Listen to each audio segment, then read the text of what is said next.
Olá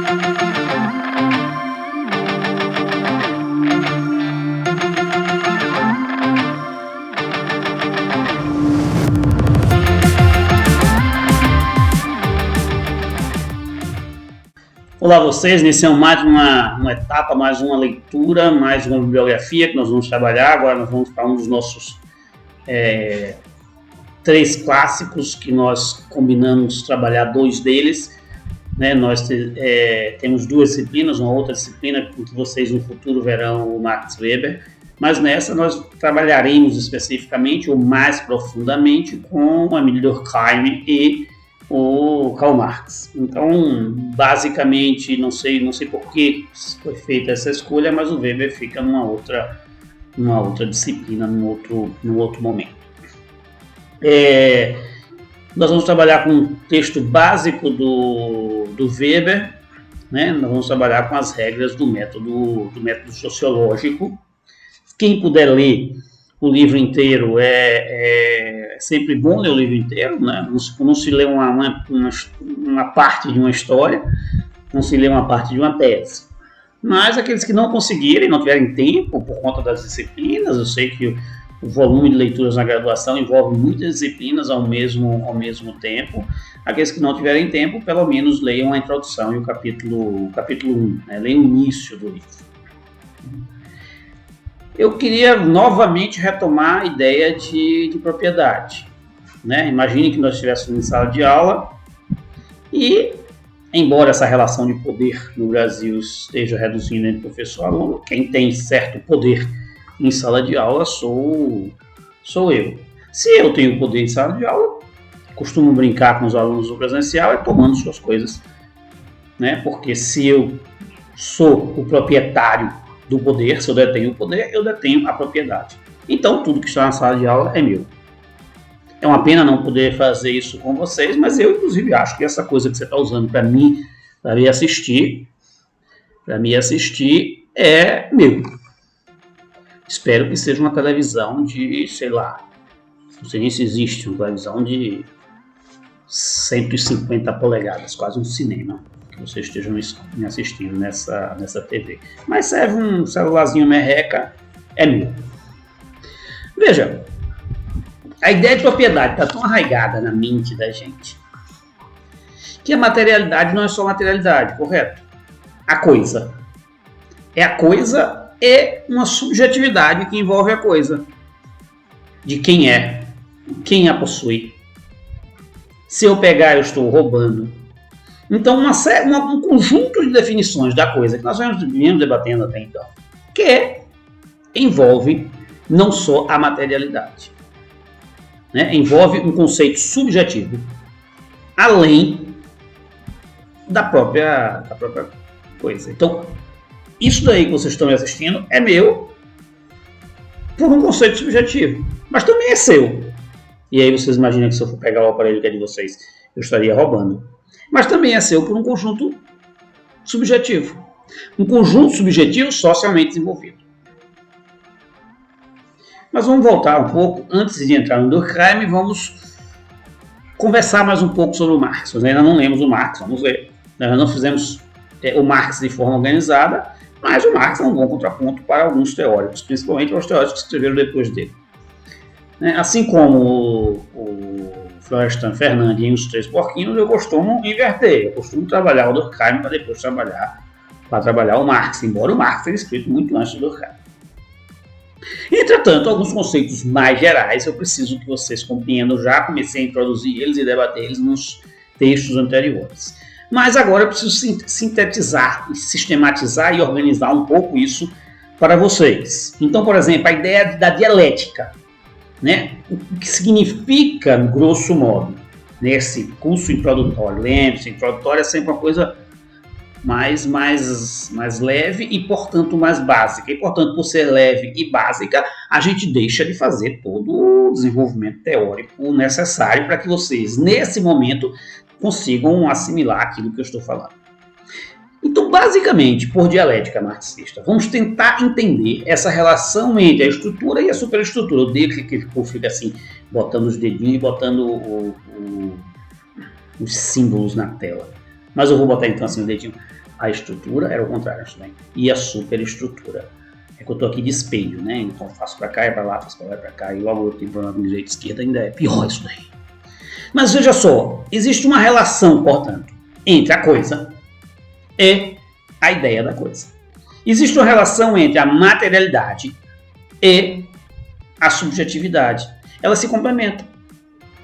E se complementam como? Nesta relação dialética entre a materialidade e a subjetividade, entre a infraestrutura e a superestrutura, entre o concreto e o abstrato.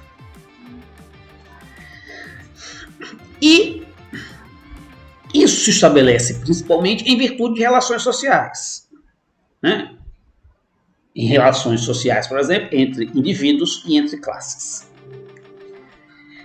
Entre indivíduos e classes se constituem também instituições. Então vamos imaginar agora essas três categorias: os indivíduos, as instituições e os indivíduos que compõem uma determinada classe social, ou seja, os indivíduos na sua coletividade. E para Marx, essa relação entre indivíduos e classe vai ser desenvolvida, sim, pelos interesses dos indivíduos, né? Pelas vantagens individuais que cada um possui em determinada opção política, em determinada ação. E toda ação é uma ação política. E os interesses do conjunto de determinados indivíduos, que o Marx vai chamar de interesses de classe, né? Esses conceitos mais gerais do marxismo me vão ser muito importantes para que eu compreenda o que o Durkheim está procurando debater. Durkheim começa o seu livro com a seguinte frase: o fato social pode ser tratado como coisa. O Fernando Novaes, ele costuma brincar, e eu costumo reproduzi-lo e copiá-lo, às vezes tem certos cacuetes. O Fernando Novaes costuma brincar com essa frase. Ele diz: o bom desta frase no início do livro é que a gente não precisa ler mais o livro, se não concordar com ela.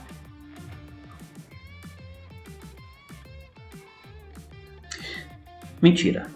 Vocês podem até não concordar com a frase, mas vocês vão ter que ler pelo menos o primeiro capítulo. E eu vou tentar incorporar um espírito que não seja o meu, para que vocês não percebam que eu não concordo. Entretanto, veja só, eu parti da ideia de que a coisa tem um gesto, de que a coisa tem um espírito, de que a coisa tem uma subjetividade. Porque a coisa sem subjetividade não é absolutamente nada. Se a materialidade tem uma subjetividade, vocês imaginem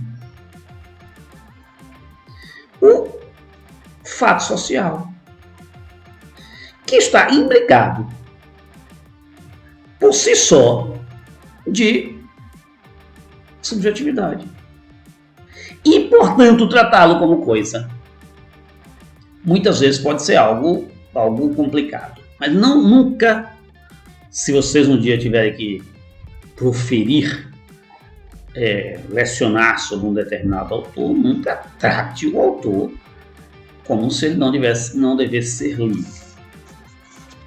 Não é essa a minha intenção. Eu acho que os clássicos do Durkheim merecem ser lidos.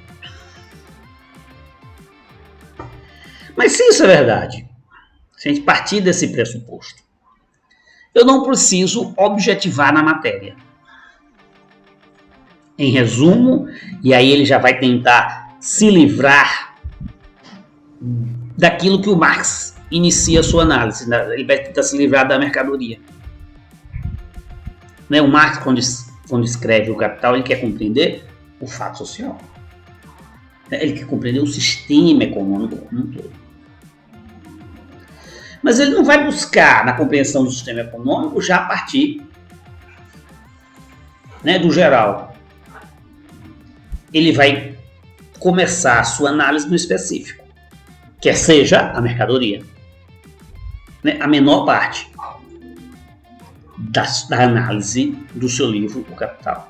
E da mercadoria ele vai ampliando as formas de relações sociais que se estabelecem em virtude dessa mercadoria. Em virtude da produção, distribuição e consumo dessa mercadoria.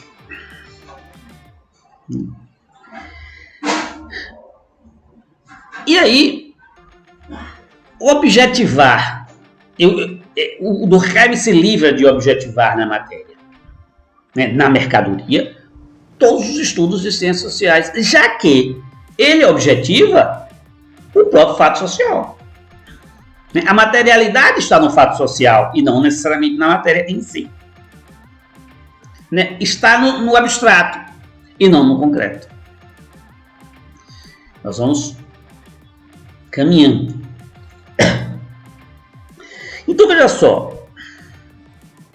Eu não gosto de fazer esses exemplos do calor do momento, porque depois vai que essa aula serve para próximos semestres, daqui a 5 anos as pessoas não vão saber mais quem é o Lázaro. Né? Mas, por exemplo, Lázaro, ao cometer um crime, segundo Durkheim, ele não comete o crime só em virtude das condições sociais em que ele está inserido. Né? O seu crime é cometido em virtude das consciências individuais, né? E não das construções coletivas. Então veja só, não é o Lázaro inserido numa sociedade de fazendeiros que precisam de matadores. Não é, segundo Durkheim. O que significa? A incorporação de uma consciência nele, indivíduo, Lázaro. E aí eu vou ler um trecho para vocês do próprio Durkheim.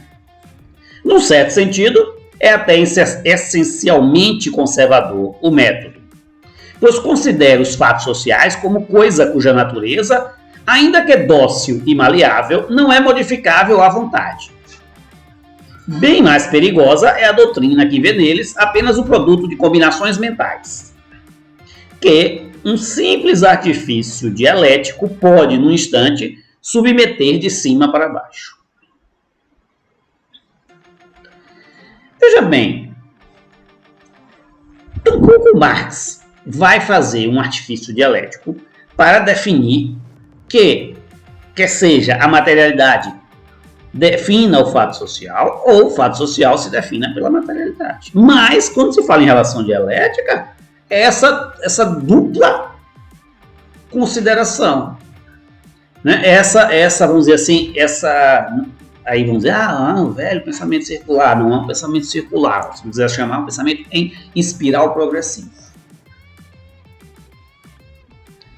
Né? De que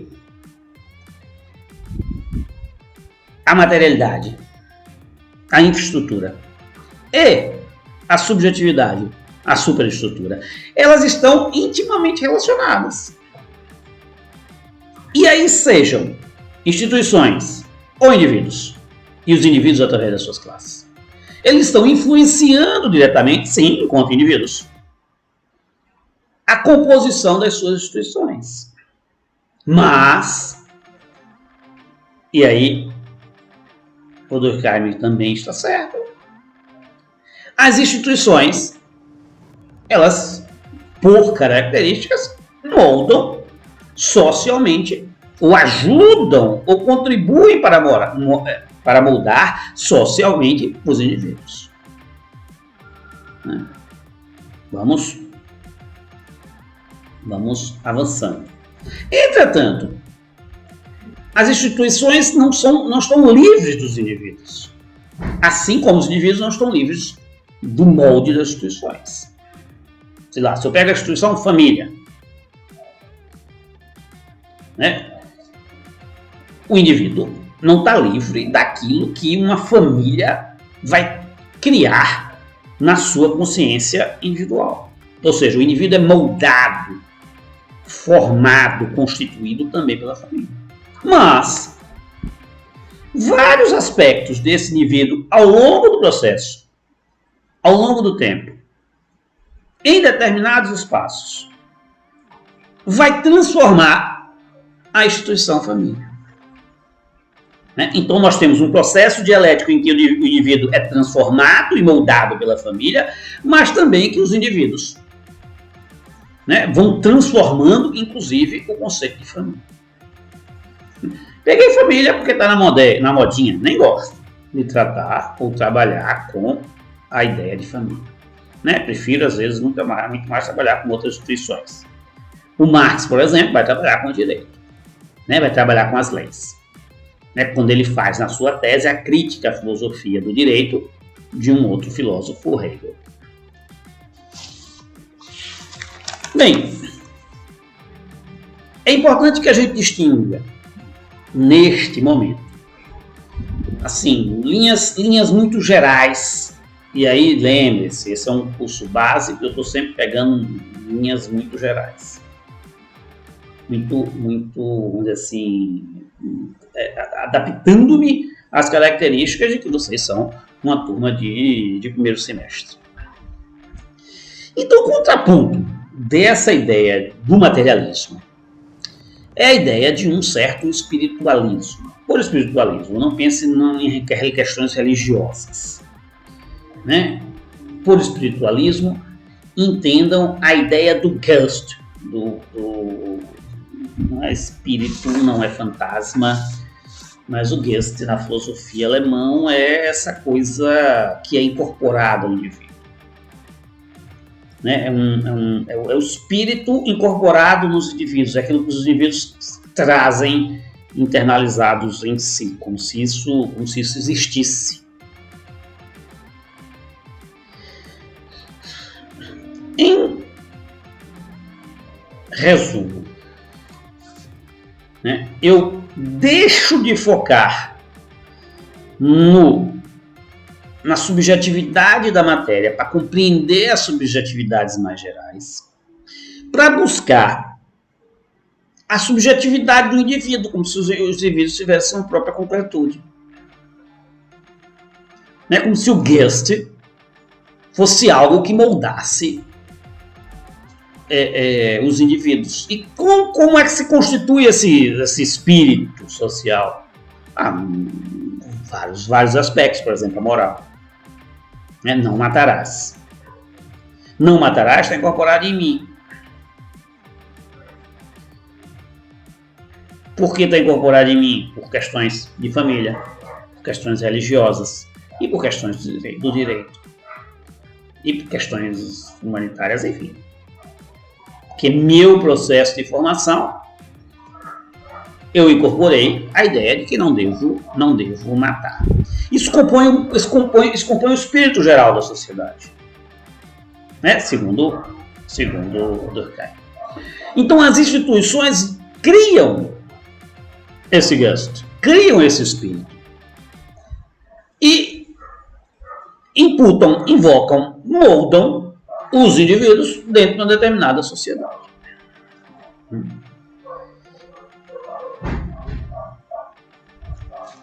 É aí que vem a grande diferença entre o pensamento de Durkheim e o pensamento do Weber. O Weber é o oposto disso. É a ideia de que os indivíduos vão se livrando